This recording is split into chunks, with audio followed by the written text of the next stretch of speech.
In the Middle Ages, bathing was not the relaxing, fragrant ritual we associate today with a hot shower or a bubble bath. Personal hygiene in that era was a complex universe, full of nuances that challenge modern stereotypes of dirt and neglect. Although there was no running water, lavender-scented soaps, or modern sewage systems, people in the Middle Ages did not live in a perpetual state of filth, as movies, TV series, and cartoons often suggest. The reality is infinitely richer, more varied, and fascinating. To understand how people really bathed in the Middle Ages, we need to dive into the historical, social, economic, religious, geographic, and cultural context of those times. This topic, brimming with curious details, ingenious practices, and surprising contradictions, invites us to explore not only how people washed but also how the limitations of the era shaped their habits, beliefs, and attitudes toward cleanliness. From icy village rivers to the luxurious hammams of Al-Andalus, through shared tubs, public bathhouses with questionable reputations, makeshift Viking saunas, and hygiene practices in monasteries, medieval hygiene was a mosaic of customs reflecting the diversity and ingenuity of a society facing daily challenges.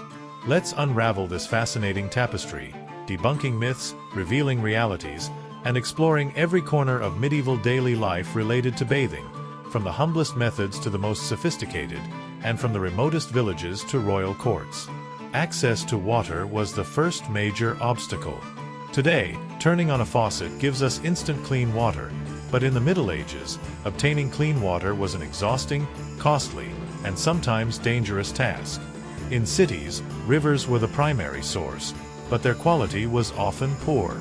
Urban rivers like the Thames in London, the Seine in Paris, the Arno in Florence, or the Tiber in Rome were frequently contaminated with human and animal waste, as well as residues from industrial activities such as tanneries, dye workshops, slaughterhouses, and latrines. In 13th century London, for example, the Thames was a dumping ground for food scraps, human waste, dead animals, and byproducts of artisanal activities, turning it into a breeding ground for foul odors and diseases. In Paris, the Seine received runoff from streets, carrying garbage, excrement, and all kinds of debris, making the water murky and unhealthy. Wells offered a cleaner alternative, but not all communities had access to them, and in densely populated cities, wells could become contaminated by nearby latrines, accumulated garbage, or polluted groundwater. In rural areas, streams, springs, and lakes were the most common sources, but the water could be cloudy, full of sediment, or contaminated with animal manure, especially after heavy rains. In mountainous regions like the Scottish Highlands, the Alps, the Pyrenees, or the Apennines, springs provided crystal-clear water, but reaching them often required long, arduous treks through rugged terrain. In coastal areas like Brittany, northern Spain, or the coasts of Sicily, seawater was occasionally used for washing clothes or even bathing, though its salinity made it impractical for personal hygiene. In the deserts of Al-Andalus or the arid Mediterranean regions, water was so scarce that its use for bathing was considered a luxury reserved for special occasions or the wealthy. Transporting water was an odyssey in itself. In villages, women and children were primarily responsible for carrying buckets of water from rivers, wells, or springs to the home. These buckets, made of wood, leather, or, in rare cases, metal, were heavy, weighing between 10 and 20 kilos when full, and water often spilled during the journey, requiring multiple trips. In winter, the cold made this task even more grueling, and frozen wells or streams could leave communities without water for days or even weeks. In cities, some neighborhoods had public fountains built by local authorities, wealthy guilds, or ecclesiastical patrons, but these fountains could be overcrowded, especially during peak hours, and there wasn't always enough water for everyone. In castles, servants had to transport water through narrow staircases, cold corridors, and windy courtyards, turning the simple act of preparing a bath into a logistical operation that could involve half a dozen people or more. In poorer households, water was primarily reserved for cooking, drinking, or washing clothes, and personal hygiene took a back seat, especially during droughts, famines, or shortages of firewood. In some cases, families stored water in barrels or jars inside the home, but these containers were not always clean, and the water could stagnate, becoming a breeding ground for bacteria. Once water was obtained, the next question was, Where and how do you bathe? The answer depended on who you were: a peasant, a noble, a monk, a merchant, a pilgrim, a soldier, or even a child. Each social group had access to different resources, lived in distinct environments, and faced unique limitations, making hygiene practices incredibly varied. Let's explore these differences in detail, from the humblest practices of peasants to the ostentatious baths of royal courts, through the religious rituals of monks and the social experiences of public bathhouses. Peasants, who made up 80% to 90% of the medieval population, lived in humble conditions. Their homes were typically single-room structures with packed dirt floors, walls of mud, wood, or wattle and daub, and thatched roofs that often leaked during rain. There were no bathrooms or dedicated facilities for washing, and space was limited, especially in large families sharing a single room with domestic animals like chickens, pigs, or goats. For peasants, bathing often meant a trip to the nearest river, stream, or lake, especially in the warm summer months when the water wasn't freezing. These river visits were not only practical but also a social opportunity. In villages, the river was the heart of the community, and bathing, though sporadic, was part of daily life. Entire families would go to the river, where children splashed, women washed clothes, and men refreshed themselves after a day of work in the fields, whether plowing, sowing, or harvesting. In regions like the Low Countries, the Po Valley in Italy, or the rivers of the English countryside, rivers were so central to community life that festivities were organized around them, and bathing could become a festive activity, accompanied by laughter, songs, games, and conversations among neighbors. In some communities, such as villages in southern France, collective rituals were held at the river during the summer, combining bathing with activities like fishing, laundry, and tool repair, turning the river into a multifunctional space. In winter, the situation was radically different. Heating water required firewood, a valuable resource, especially for the poor. In many villages, forests were controlled by feudal lords, and cutting firewood without permission could result in fines, physical punishment, or the confiscation of tools. Gathering enough firewood to heat a tub was a luxury many families couldn't afford, so they resorted to a basic cleaning method known as dry washing. This involved rubbing hands, face, neck, and feet with a damp cloth, often using cold water from a bucket or bowl. These cloths, made of coarse linen, recycled wool, sackcloth, or scraps of old clothing, were used repeatedly and not always washed between uses, which could reduce their effectiveness and turn them into a source of dirt. In some cases, herbs like mint, sage, thyme, or chamomile were added to the water for a touch of fragrance, but this depended on the availability of plants in the region and the season. If peasants decided to take a full bath, they used a wooden tub, usually a halved barrel, a repurposed cask, or a similar container. These tubs were small, uncomfortable, and not designed for relaxation. You had to sit with your knees tucked to your chest, and the water, heated in a cauldron over the fire, rarely reached a pleasant temperature. Moreover, the water wasn't changed between uses, so in a large family, bathing was a communal experience in the worst sense of the word. The father bathed first, followed by the mother, older children, and finally the youngest, all using the same water, which by the end was murky, cold, and full of dirt. This type of bath was not a daily or even weekly activity but a special event, reserved for occasions like before Easter, Christmas, weddings, baptisms, funerals, or the feast of the village's patron saint. In some regions, such as the Scottish Highlands, northern Germany, or the mountainous Carpathians, full baths could be even less frequent, limited to once or twice a year due to extreme cold, scarcity of firewood, and the difficulty of accessing water in winter. In wealthier households, such as those of artisans, small merchants, millers, or more prosperous peasants, tubs could be slightly larger and sometimes lined with linen or hemp cloths to prevent splinters and increase comfort. However, even in these homes, bathing was not a daily activity. Heating large amounts of water required time, firewood, and effort, and many families preferred to focus on washing visible body parts, hands, face, neck, feet, to maintain an acceptable appearance in public, especially at markets, churches, or communal gatherings. Underwear, such as linen shirts or tunics, played a crucial role in hygiene, absorbing sweat and dirt before it reached outer garments. These shirts were considered an extension of the skin, and changing them regularly was a way to stay clean without needing a full bath. In households where linen was a luxury, shirts could be made of wool, hemp, or mixed fabrics, which were less absorbent but more durable and resistant to wear.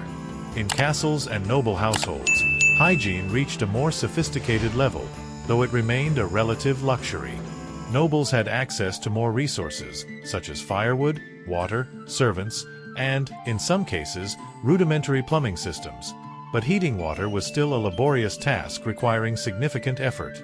Servants could spend hours fetching buckets of water from a well, river, or nearby aqueduct, heating them in large cauldrons in the kitchen, and pouring them into a tub lined with linen, cotton, or even silk to prevent splinters and enhance comfort.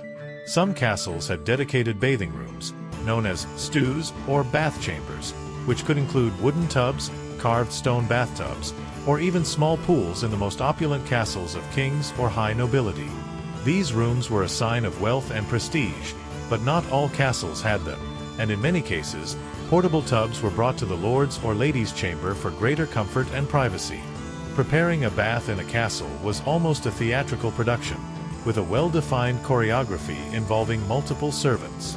It began with collecting water, which could come from a well within the castle, a nearby river, or a rudimentary aqueduct. Buckets, made of wood reinforced with metal hoops or hardened leather, were heavy, and servants had to make several trips to fill a large tub, which could require 50 to 100 liters of water for a single bath. The water was then heated in large cauldrons in the kitchen, a process that consumed vast amounts of firewood and could take hours, depending on the volume needed. Once ready, the water was carried to the tub, often through narrow staircases, cold corridors, and windy courtyards, causing it to lose some heat along the way. In more advanced castles, such as those of high nobility or kings, rudimentary plumbing systems made of lead, wood, or clay brought water from a well or aqueduct to the bathing rooms. These pipes were not as efficient as modern systems. They frequently clogged, leaked, or broke, but they were a sign of wealth, power, and modernity. Some castles even had ovens designed specifically for heating water, allowing for more frequent and comfortable baths, though these ovens also consumed large amounts of firewood, a resource that was not always abundant. Baths in castles were not just for cleaning but also for socializing, relaxing, and displaying status.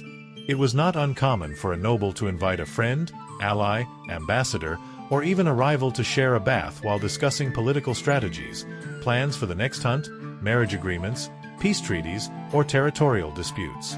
These bathing sessions could be surprisingly formal, with servants offering spiced wine, fresh fruit, honeyed sweets, or pastries, and musicians playing lutes, flutes, harps, or viols to create a pleasant atmosphere. Imagine 2 nights sitting in a wooden tub, with barely warm water, discussing the next crusade while a page pours more hot water from a cauldron and another offers a goblet of mead or spiced wine flavored with cloves and cinnamon. It sounds strange today, but in the Middle Ages, it was a common scene, especially in the more refined courts of France, England, the Holy Roman Empire, or the Crown of Aragon. In some cases, baths became larger social events, with multiple nobles sharing a bathing room, accompanied by their wives, advisors, or guests, turning the bath into a kind of diplomatic or festive gathering. For the wealthiest nobles, bathing could include extras that elevated the experience to an almost luxurious level. Aromatic herbs like lavender, rosemary, thyme, chamomile, sage, or mint were added to the water, not only for their fragrance but also for their supposed medicinal properties, such as relaxing muscles, soothing skin, or improving circulation. Flower petals, such as roses, jasmine, or lilies, were another luxury, though their use was limited to the most opulent courts due to the cost of cultivating or importing them from distant regions. Essential oils, brought from the east through trade routes with the Islamic world, Byzantium, or even India, were used sparingly to perfume the water or massage the skin, leaving a feeling of softness and freshness. In some cases, fabric curtains, often made of linen, cotton, or silk, were placed around the tub for a modicum of privacy, though privacy was not as valued as it is today. Servants, including pages, maids, and squires, were accustomed to being present during the bath, helping to wash their lord's hair, back, or feet, and even performing tasks like trimming nails, combing hair, applying skin ointments, or massaging with aromatic oils. In the most sophisticated courts, such as Charlemagne's in Aachen or the King's of France in Paris, baths could involve elaborate rituals, with servants specialized in personal care, such as barbers, perfumers, or masseurs, turning the bath into an almost ceremonial experience. In royal courts, bathing was even more sophisticated, though not without complications. Kings and queens relied on portable tubs and an army of servants to prepare their baths, a process that could involve dozens of people. In the court of Isabella I of Castile, for example, it is known that the queen bathed regularly, but the process required servants to heat water in the kitchen, carry it through long corridors, and pour it into a tub lined with linen, cotton, or even velvet in the most luxurious cases. Royal baths could include essential oils, aromatic herbs, flower petals, and, in some cases, spices like saffron or cloves, which were considered a sign of opulence. In the richest courts, such as those of the kings of France, Byzantine emperors, or the caliphs of Cordoba, baths were held in rooms decorated with tapestries, mosaics, tiles, stained glass, or even frescoes depicting mythological or religious scenes.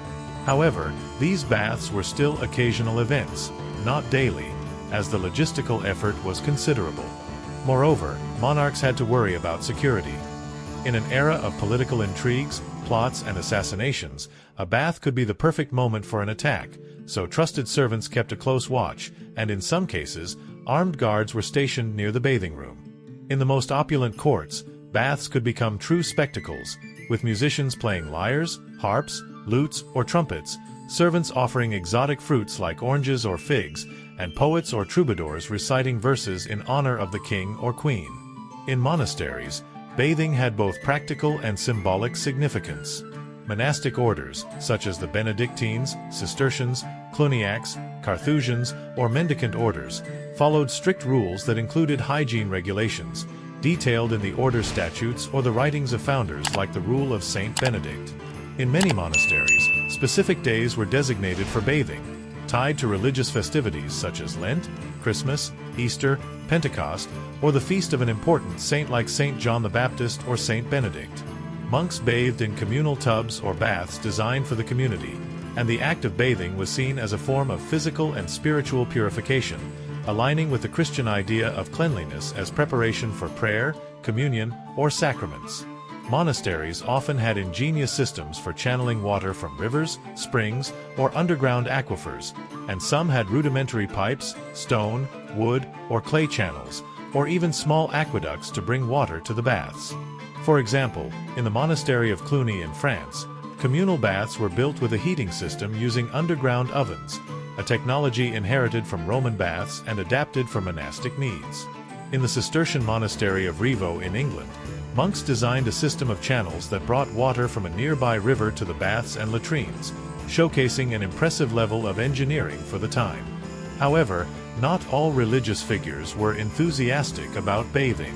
Some ascetics, such as hermits, anchorites, stylites, or certain saints, avoided washing as a form of mortification, believing that dirt was a way to renounce earthly comforts, practice humility, and draw closer to God. Saint Francis of Assisi, for example, was known for his rejection of bathing, viewing dirt as a spiritual virtue symbolizing detachment from material possessions and acceptance of poverty. Other saints, like Saint Bridget of Sweden, Saint Bernard of Clairvaux, or Saint Hildegard of Bingen, also advocated for austerity, though not always to such extremes. In some cases, ascetics used dirt as a form of penance, believing that physical discomfort, such as itching or skin infections, was an offering to God. However, this attitude was more the exception than the rule, and most monks maintained a basic level of hygiene, especially in the more organized orders like the Benedictines or Cistercians, where cleanliness was considered a spiritual discipline. In convents, nuns followed similar rules, though with an even greater emphasis on modesty. Nuns' baths were quick, functional, and often supervised by the abbess to prevent any behavior deemed inappropriate.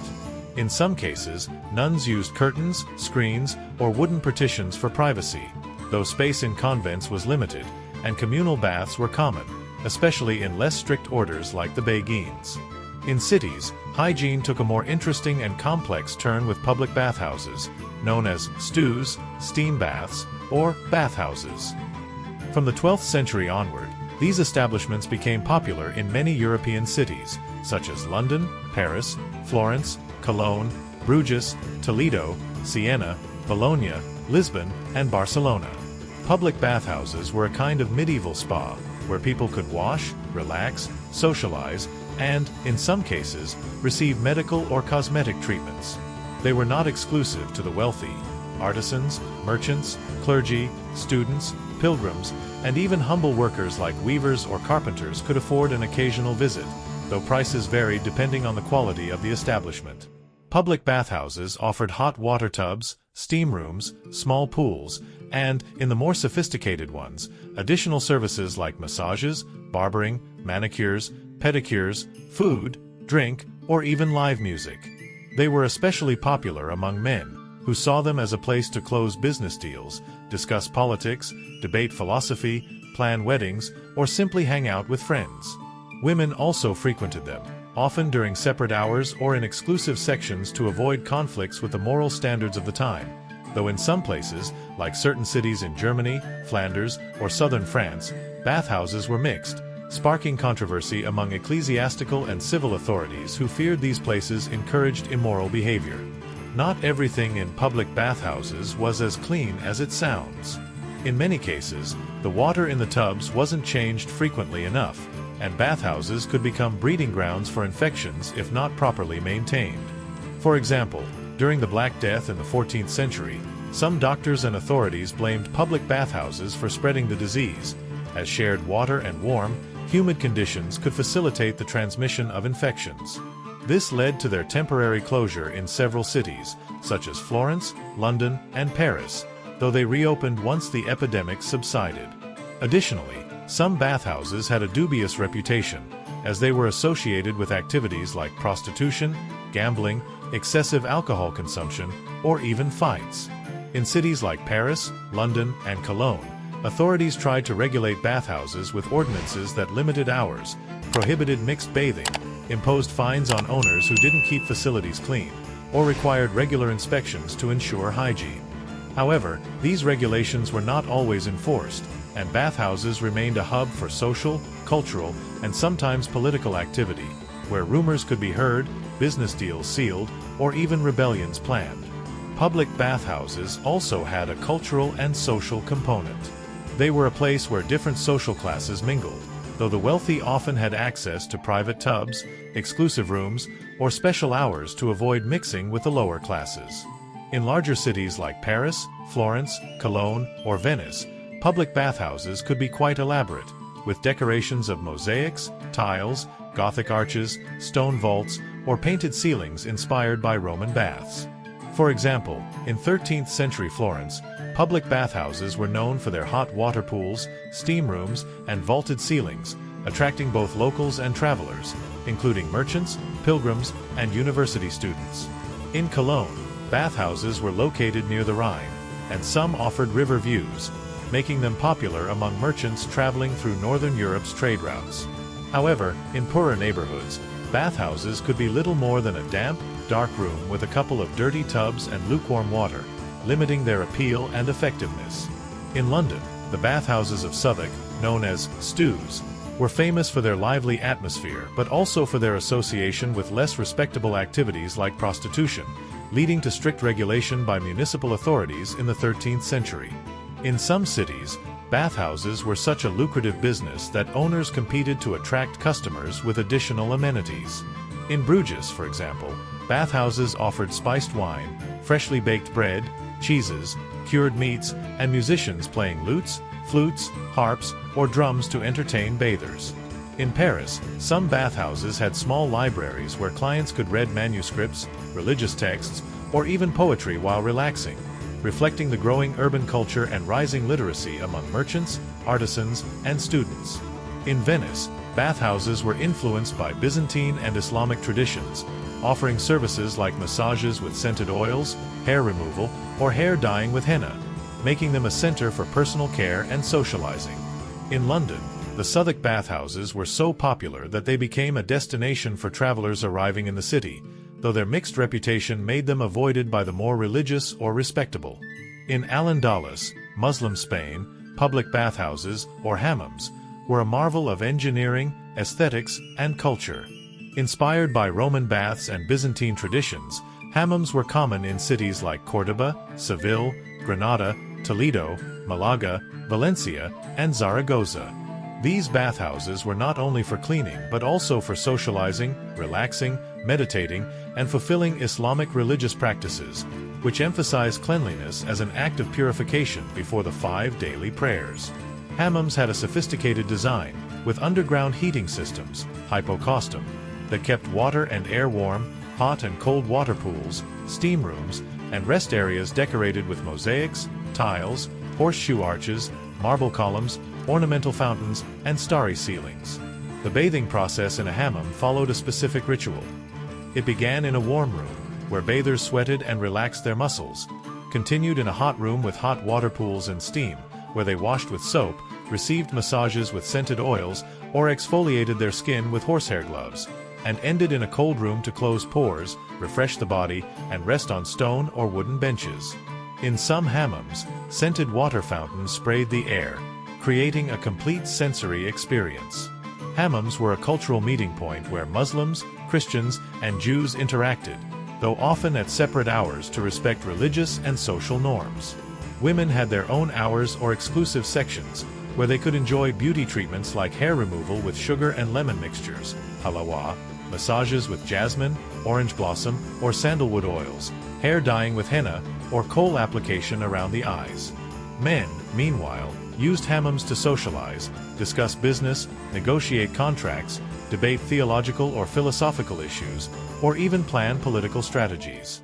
Hammams also offered additional services like barbering, manicures, pedicures, facial cleansings, or minor medical treatments, such as applying ointments for muscle pain or wounds. In cities like Córdoba, which in the 10th century was one of Europe's most advanced cities with a population of up to 500,000, hammams were a symbol of cultural, technological, and social refinement, and their influence spread to neighboring Christian regions like Castile, Aragon, Catalonia, and Sicily.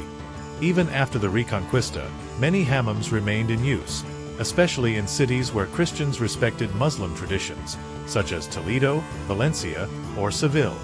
However, some were converted into churches, warehouses, private homes, or granaries, and others were closed by Christian authorities due to their association with non-Christian practices, which some clergy considered immoral or pagan. In Sicily, under Muslim rule during the 9th and 10th centuries, public bathhouses were an essential part of urban life, and this tradition continued even after the Norman conquest in the 11th century. In port cities like Venice, Genoa, Marseille, Barcelona, and Lisbon, contact with the Islamic and Byzantine worlds brought new ideas about hygiene, and public bathhouses became more common from the 13th century onward, though they never reached the sophistication of Al-Andalus's hammams. In Venice, for example, bathhouses were influenced by Byzantine traditions, with steam rooms and mosaic-decorated pools, while in Barcelona, bathhouses reflected Muslim heritage with arches and tiles reminiscent of hammams. And if you want to learn more about this topic, I've linked a book in the description that dives deeper. If you're passionate about unraveling the secrets of the Middle Ages and want more historical content with a touch of humor, subscribe to our YouTube channel. We have videos that will take you on a journey to explore medieval daily life, from how people bathed to how they cooked, fought, worked, celebrated, or even survived in times of war and plague. One of the most persistent myths about the Middle Ages is that no one bathed because water was considered dangerous. This idea has some truth but is greatly exaggerated and oversimplified. Medieval medicine was based on the theory of humors, which held that the body was composed of 4 substances: blood, phlegm, yellow bile, and black bile, and that health depended on their balance. Some doctors believed that immersing in water, especially hot water, could open pores and allow miasmas, malignant airs, to enter the body, causing diseases like fevers, colds, or even the plague. This belief gained traction after the Black Death, 1347 to 1351, when people began to suspect that water, especially in contaminated city rivers and wells, could spread diseases. For example, in some cities like Florence, London, Paris, and Milan, authorities temporarily closed public bathhouses during plague outbreaks, fearing that shared water and warm, humid conditions facilitated infections. In Florence, during the 1348 plague, records show that public bathhouses were banned in certain neighborhoods, and in London, the Southwark stews faced strict regulations. However, this distrust of water was not universal, and many medical texts of the time promoted bathing as a healthy practice, provided it was done in moderation.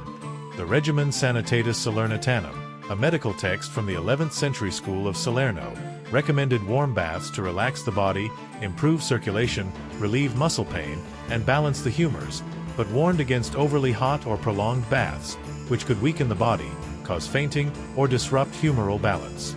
Doctors also suggested adding medicinal herbs to the water, such as chamomile to soothe the skin, rosemary to stimulate circulation, sage to disinfect, mint to refresh, or bay leaves to relieve joint pain.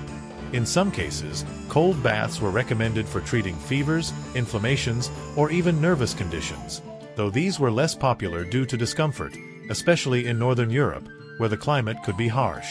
The writings of Hildegard of Bingen, a 12th century nun, physician, and composer, also advocated for baths as part of a health regimen, describing detailed recipes for herbal mixtures to treat specific ailments like eczema, rheumatic pain, fevers, or insomnia. For example, Hildegard recommended baths with nettle infusions for skin problems and lavender baths to calm the mind and improve sleep. The Black Death marked a turning point in the perception of hygiene, but it did not eliminate bathing entirely.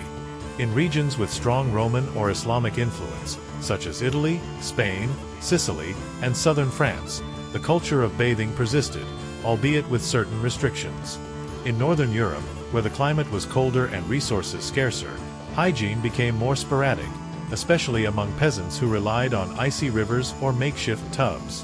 However, even in these regions, cleanliness was valued, and people did what they could with available resources. Accounts from travelers, such as Marco Polo, who described baths in Asian courts, or Ibn Battuta, who documented hygiene practices in the Islamic world, show that hygiene varied greatly by region. But in general, medieval societies were not as dirty as modern stereotypes suggest. For example, Ibn Battuta, in his 14th century travels through Al-Andalus and the Maghrib, praised the cleanliness of hammams and the importance Muslims placed on hygiene, while Christian chroniclers like Joinville, in his accounts of the Crusades, described how Crusaders adopted Muslim bathing practices in the Holy Land. Now let's talk about soap, or rather, its medieval version. Modern soap didn't exist. Instead, people used mixtures made from animal fat, usually pig, cow, sheep, or goat, and wood ashes, producing an alkaline substance capable of cleaning but often harsh on the skin, causing redness, irritation, or even chemical burns in extreme cases. This soap, known as soft soap or black soap in some regions, was more common in wealthy households, monasteries, and castles, where it was produced in small quantities. Soap making was a laborious process, requiring hours of boiling fat with ashes, often in large outdoor cauldrons, filling the air with a pungent, unpleasant smell that could be detected miles away. The result was a viscous paste molded into bars, balls, blocks, or tablets, or stored in wooden, clay, bone, or, in wealthier homes, metal containers. In some cases, herbs like lavender, rosemary, thyme, sage, mint, or chamomile were added to make the scent more tolerable, but these ingredients were expensive and not accessible to everyone. In monasteries, monks often produced their own soap, using ashes from ovens where they baked bread, burned firewood, or brewed beer, and fat from animals slaughtered for the kitchen, such as pigs, sheep, or cows. In Al-Andalus, soaps were far more advanced, thanks to chemical knowledge inherited from the Romans, Byzantines, and Arab traditions. Muslims had perfected the production of hard soaps made with vegetable oils, such as olive oil, instead of animal fat, making them gentler on the skin and less likely to cause irritation. These soaps, produced in cities like Seville, Malaga, Cordoba, and Granada, could include natural fragrances like jasmine, orange blossom, sandalwood, rose, or musk, and were highly valued for their quality and effectiveness. Andalusian soaps were exported to other parts of Europe, especially through trade routes with Italy, France, and Sicily, and were a luxury item among nobles, wealthy merchants, and high-ranking clergy. For example, in the 12th century, Venetian and Genoese merchants traded Andalusian soaps, which were sold at high prices in markets in Florence, Paris, and London. However, their cost made them inaccessible to most of the population, who relied on cheaper, cruder alternatives. Peasants, on the other hand, turned to alternative cleaning methods. Instead of soap, they used natural materials like sand, clay, ashes, dried manure, salt, or even fine soil to remove ingrained dirt, especially on hands and feet exposed to dust, mud, and debris from agricultural work. In coastal areas like Brittany, Cornwall, or the coasts of Sicily, seaweed was used as a natural exfoliant, ground and mixed with water to create a paste that removed dirt and softened the skin. In some regions, like southern France, Italy, or Spain, herbs such as sage, rosemary, mint, thyme, or chamomile were mixed with water to add a fragrant and disinfectant touch. A particularly popular plant was soapwort, known as soap herb, whose stems and roots, when mixed with water, produced a gentle foam that could be used as a rudimentary soap. In rural areas, roots of plants like iris, burdock, or marshmallow, or tree barks like willow, oak, or birch, were also used for their cleansing and, in some cases, medicinal properties. However, these solutions were not as effective as modern soap, and ingrained dirt, especially on the hands of peasants working the land, handling manure, or using rusty tools, could be difficult to remove. In the poorest households, cleaning was often limited to rubbing with a dry or slightly damp cloth, without soap or hot water. These cloths, made of coarse linen, recycled wool, sackcloth, or scraps of old clothing, were used repeatedly and not always washed, which could turn them into a source of dirt, bacteria, and even parasites like fleas or lice. In some cases, ashes were applied directly to the skin as a natural abrasive, though this could be irritating, causing redness, eczema, or even infections if not used carefully. In coastal areas, seawater was occasionally used to wash the body or clothes, but its salinity could dry out the skin, cause irritation, and was not ideal for regular hygiene. In mountainous regions like the Alps or Pyrenees, spring water was clean but often freezing, making bathing an uncomfortable and infrequent experience, reserved for warmer days or special occasions. Clothing played a crucial role in medieval hygiene. Underwear, such as linen shirts, tunics, breeches, or petticoats, was considered an extension of the skin, and washing it was almost as important as washing the body. Linen, soft, absorbent, and breathable, was the preferred material for underwear but was expensive and mainly reserved for the wealthy, nobles, high-ranking clergy, and prosperous merchants. Peasants used coarse wool, hemp, canvas, or mixed fabrics, which were more durable but less comfortable, absorbent, and easy to wash. Washing clothes was an arduous task, usually performed by women, who spent hours at rivers, streams, or wash houses beating clothes against rocks, scrubbing them with wooden boards, pig bristle brushes, or even their hands. Washing was done with cold water in most cases, as heating large amounts of water required firewood and time. In noble households, servants handled the family's laundry, using large cauldrons to heat water and rudimentary soaps or herbs to improve cleaning. In larger cities like Paris, Florence, London, Bruges, or Toledo, specialized laundries offered washing services for a fee, though this was mainly for artisans, merchants, and clergy. The frequency of washing clothes varied by social class, resources, and region. In wealthy households, linen underwear was washed regularly, sometimes every few days or even daily in the most opulent courts, as clean linen was a symbol of status, purity, and refinement.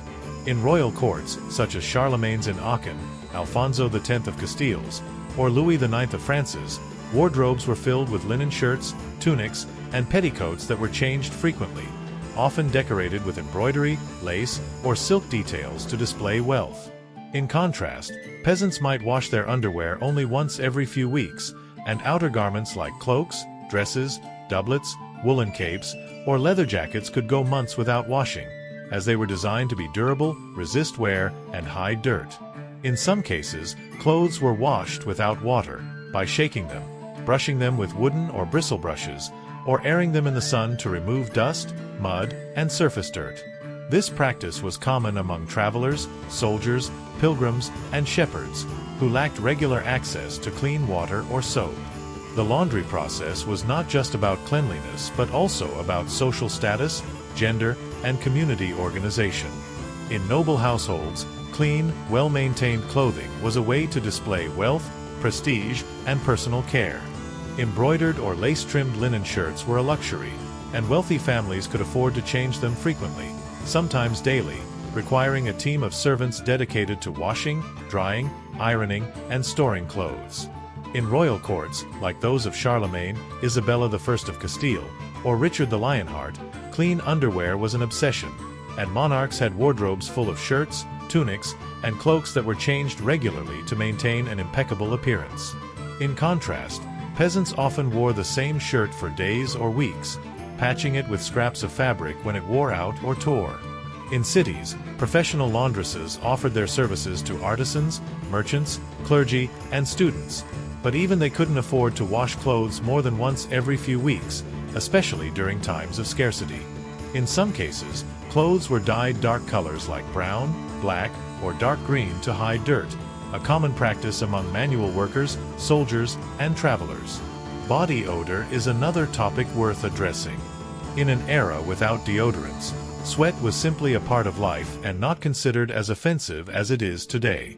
However, that doesn't mean people didn't try to smell good. Nobles and the wealthy used perfumes, essential oils, scented waters, and herbs to mask body odors and project an image of refinement, sophistication, and status. The most common herbs were lavender, rosemary, mint, thyme, cloves, sage, chamomile, and jasmine, which were mixed with oils, dried in sachets known as pomanders, or infused in water to create lotions. These pomanders, sewn into dresses, hung from belts, carried in hand, or stored in chests, could contain mixtures of herbs, spices like cinnamon, nutmeg, cloves, or saffron, or even dried flower petals like roses, jasmine, or lilies. They were especially popular among noble women, who used them as fashion accessories and a way to stay fresh during banquets, ceremonies, tournaments, or royal audiences. At banquets, aromatic herbs, resins like frankincense, myrrh, or benzoin, or scented woods were burned in small braziers, oil lamps, or candles to perfume the air, especially in castles where ventilation was often poor due to small windows and thick walls. In wealthy households, scented candles made from beeswax and mixed with essential oils of jasmine, rose, sandalwood, or musk were a common luxury, and in royal courts, exotic perfumes like musk, amber, oud, or rosewater were imported from the Islamic world, Byzantium, Persia, or even India through trade routes. In public bathhouses, herbs were also added to the water for a pleasant aroma, and in Al-Andalus's hammams, scented oils, floral essences, and incense burners created a complete sensory experience, where smell, touch, and sight combined to offer a sense of luxury and well-being. In cities, street vendors, apothecaries, and perfumers offered a variety of products to improve scent, from sachets of dried herbs and flowers to ointments, scented waters, aromatic powders, and perfumed soap tablets, though these were more common among the wealthy, clergy, and merchants than the working classes. In rural areas, where perfumes and essential oils were an unattainable luxury, people turned to simpler, more accessible solutions. Rubbing the body with fresh herbs like mint, sage, thyme, rosemary, chamomile, lavender, or heather was a common practice to refresh the body and mask sweat odor. In some regions, like the Scottish Highlands, Wales, Ireland, or southern France, mosses, lichens, ferns, or wildflowers like lavender, heather, violet, or daisy were used to add a fragrant touch to bathwater, clothes, or even hair. In coastal areas, dried seaweed was ground and mixed with water to create an aromatic paste that could be used as a rudimentary soap, though its salty smell wasn't to everyone's liking. In rural markets, vendors offered dried herbs, wildflowers, tree barks, and natural resins at low cost, allowing peasants to improve their scent without spending much. In some communities, like those in the Balkans or the Caucasus, mixtures of clay and herbs were used to create masks that cleaned the skin and reduced body odor, a practice that also had medicinal benefits, as clay could absorb impurities and treat skin infections. Dental hygiene was a separate chapter and one of the most neglected in the Middle Ages. Modern toothbrushes didn't exist, but people used alternative methods to keep their mouths clean and breath fresh. One of the most common was rubbing teeth with a cloth or chewing sticks, cut from trees like willow, hazel, ash, oak, or birch, which had soft fibers that could be used as a rudimentary brush. These sticks were often infused with herbs like mint, cloves, sage, parsley, fennel, or basil, which helped freshen breath and had antiseptic or analgesic properties. In monasteries, monks might use ashes, natural bicarbonate, salt, or even crushed charcoal as abrasives to whiten teeth, though these methods could damage enamel over time, causing sensitivity, cavities, or tooth loss. In wealthy households, rudimentary toothpastes made from crushed herbs, minerals like salt, calcium carbonate, or chalk, and sometimes honey, beeswax, or resins were applied with fingers, a cloth, or a stick. These pastes could include ingredients like cloves for toothache relief, mint for fresh breath, or sage for disinfecting gums. Diet also influenced dental health. In the Middle Ages, bread was a staple, especially for peasants, but it was often made with coarse flour containing stone fragments from mills, which wore down teeth over time, causing fractures, sensitivity, and tooth loss. Natural sugars like honey, dried fruits, beerwort, or wine were also common, especially among the wealthy, contributing to cavities and plaque. In rural areas, where diets were more limited and based on grains, legumes, vegetables, and little meat, dental problems could be less frequent, but poor hygiene made oral infections like abscesses, gingivitis, or ulcers common. Remedies for tooth pain included herbs like cloves, which have anesthetic and antiseptic properties, parsley chewed to freshen breath, or sage used in infusions to treat inflamed gums. In some cases, more extreme methods were used, such as applying a mixture of hot vinegar and herbs to the gums, using clay poultices, or even praying to Saint Apollonia, the patron saint of dentists, while applying amulets or relics. Barbers, who also acted as makeshift dentists, could extract teeth with rudimentary tools like pliers or knives, a procedure that was as painful as it was risky, as there was no anesthesia or proper hygiene measures, which could lead to severe infections or even death. Women's hygiene presented additional challenges, especially during menstruation. Women used cloths made of linen, cotton, wool, or even moss to absorb menstrual flow, and these cloths were washed and reused, requiring access to clean water and time for washing, which wasn't always easy, especially for poor women. In rural areas, women often had to wash their cloths in the river, sometimes in secret, as menstruation was a taboo subject in many communities, associated with notions of impurity or shame. In noble households, women could afford clean linen cloths and private baths during menstruation, but even they relied on servants to prepare water and tubs.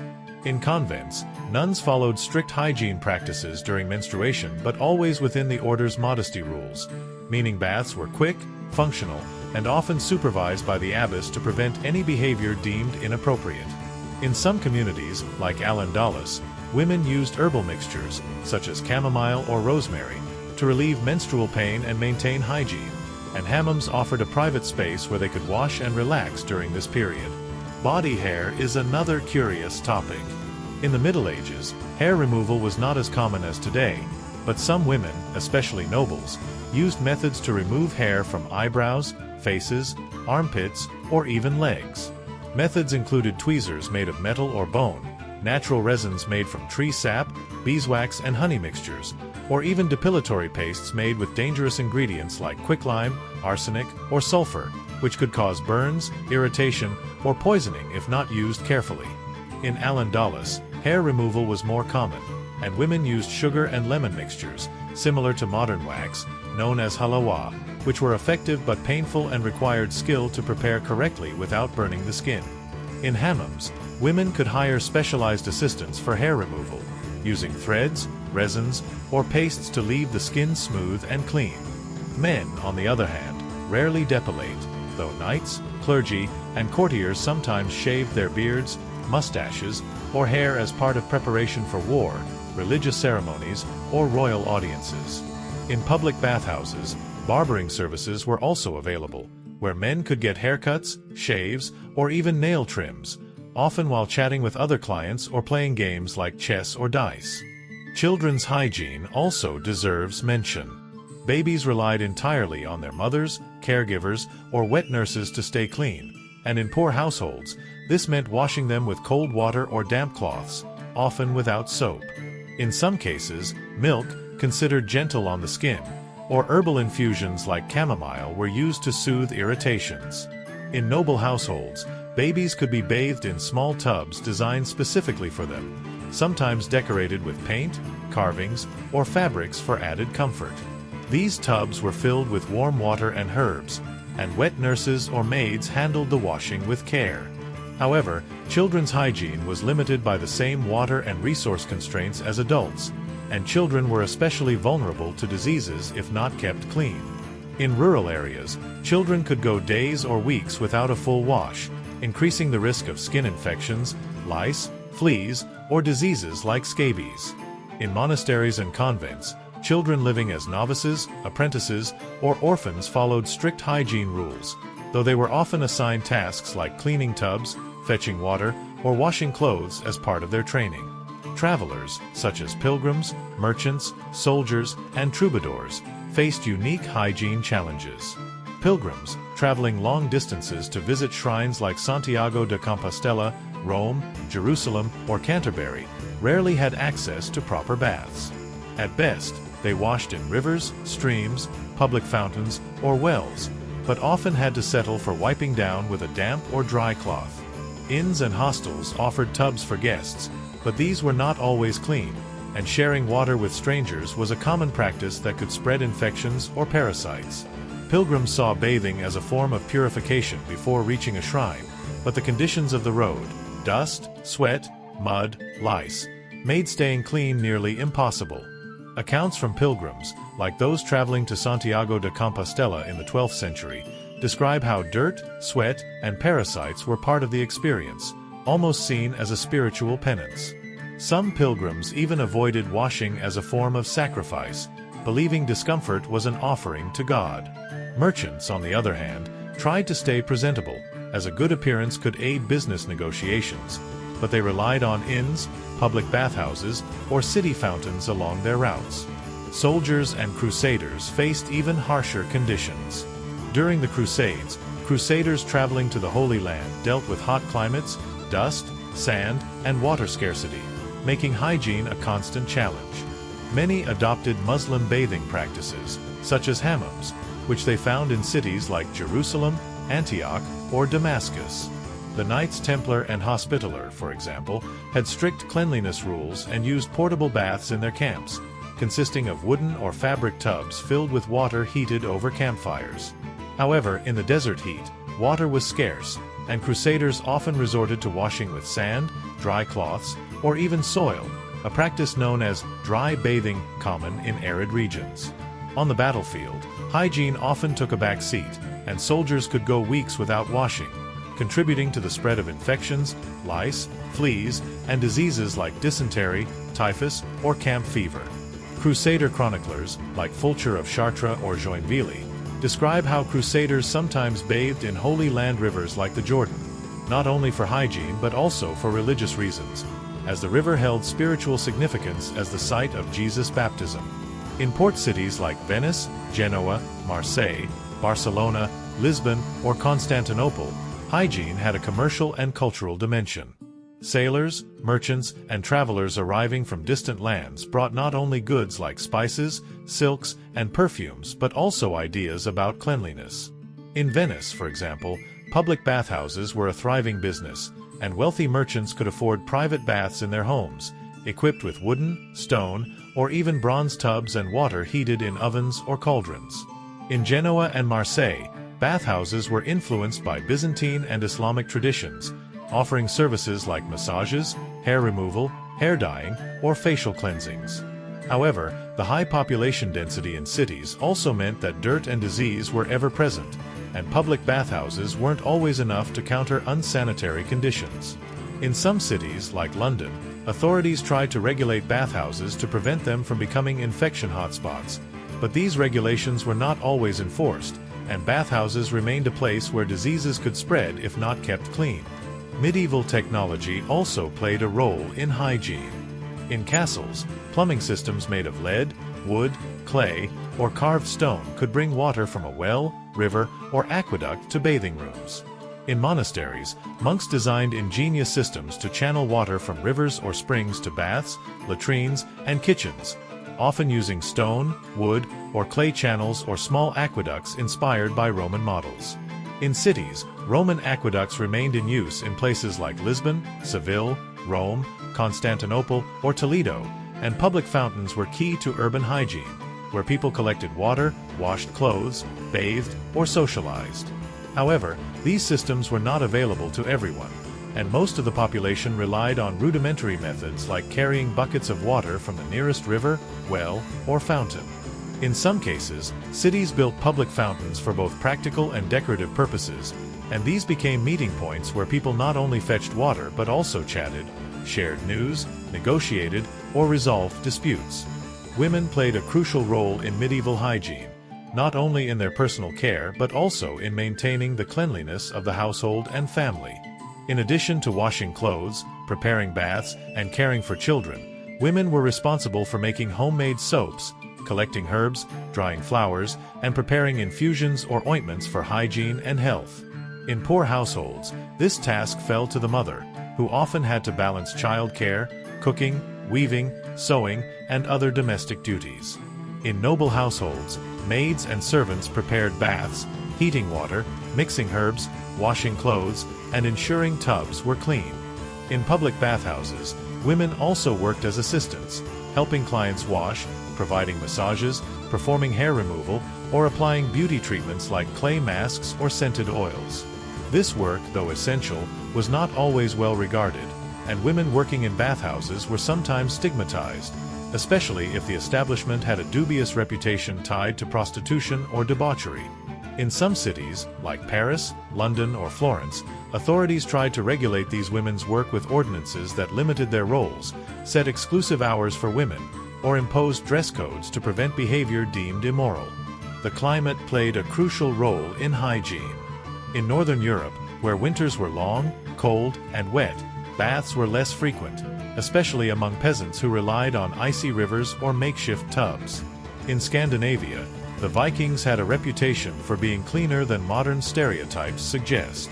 Accounts from Arab travelers, like Ibn Fadlan in the 10th century, describe Vikings washing regularly in rivers, lakes, or streams and using makeshift saunas, known as banya, where they heated stones in fires to create steam. These saunas were an effective way to stay clean in a cold climate, as the heat opened pores, removed dirt, and relaxed muscles. However, these saunas were not a daily practice, and in winter, many Vikings settled for washing with cold water or damp cloths, often in groups to save water and heat. In southern Europe, where the climate was warmer and summers longer, baths were more common, especially in cities where the Roman heritage of aqueducts, fountains, and public bathhouses facilitated access to water. In Italy, for example, cities like Rome, Florence, Siena, and Naples maintained some ancient Roman aqueducts, supplying water to fountains, public bathhouses, and, in some cases, the private homes of the wealthy. Religion also influenced hygiene practices, often in contradictory ways. In Christian Europe, the Church had an ambivalent relationship with bathing. On one hand, cleanliness was associated with spiritual purity, and many religious texts encouraged the faithful to stay clean as a way to honor God and prepare for sacraments. For example, the Gospels mention the importance of ritual cleansing, such as washing hands and feet before meals or religious ceremonies, and some medieval theologians, like St. Thomas Aquinas, saw bathing as a practice that could elevate the soul by keeping the body in a state of order and harmony. On the other hand, excessive attention to the body could be seen as vanity, lust, or even a sin, especially in stricter circles like ascetic monasteries or flagellant communities. In the centuries following the Middle Ages, this distrust of bathing intensified, but in the High Middle Ages, 5th to 11th centuries, attitudes were more relaxed, and baths were seen as a healthy and spiritual practice, especially in monasteries and Christian courts influenced by Roman and Byzantine traditions.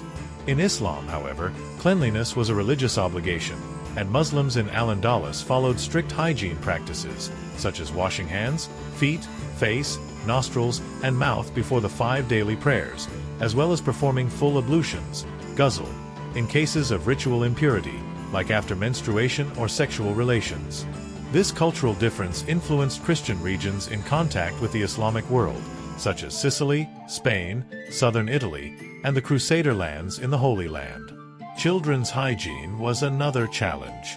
Babies relied entirely on their mothers, caregivers, or wet nurses to stay clean, and in poor households, this meant washing them with cold water, damp cloths, or, in some cases, milk, which was considered gentle on the skin and had soothing properties. In rural areas, mothers often used herbal infusions, like chamomile, calendula, or mallow, to wash babies and treat irritations like diaper rash. In noble households, babies could be bathed in small tubs designed specifically for them, sometimes decorated with paint, carvings, linen, or even metal inlays for wealthier families. These tubs were filled with warm water and herbs, and wet nurses, maids, or servants handled the washing with care, often singing songs or saying prayers to soothe the child. However, children's hygiene was limited by the same water, firewood, and resource constraints as adults, and children were especially vulnerable to diseases if not kept clean. In rural areas, children could go days or weeks without a full wash, increasing the risk of skin infections, lice, fleas, scabies, or diseases like impetigo. In monasteries and convents, children living as novices, apprentices, orphans, or wards followed strict hygiene rules, though they were often assigned tasks like cleaning tubs, fetching water, washing clothes, or scrubbing floors as part of their spiritual and practical training. In conclusion, bathing in the Middle Ages varied greatly depending on social class, region, climate, religion, gender, age, and personal circumstances. From peasants washing in icy rivers to nobles enjoying silk-lined tubs, monks seeing baths as spiritual purification, city dwellers frequenting public bathhouses, Muslims relaxing in Al-Andalus's hammams, and Vikings using makeshift saunas, medieval hygiene was a mosaic of practices, beliefs, limitations, and ingenuity. It was not an era of daily showers, fruit-scented shampoos, or deodorants, but nor was it one of absolute filth. Medieval people strove to stay clean with the resources they had, using rivers, tubs, cloths, herbs, rudimentary soaps, sand, clay, and even moss to combat dirt and odor. Their methods, though crude compared to modern standards, reflect an adaptability and creativity often overlooked. The next time you think of the Middle Ages, remember that, while they lacked running water or hot tubs, medieval people did their best to stay fresh, clean, and, with a bit of luck, tolerably scented in a world where every drop of water and every log was a treasure.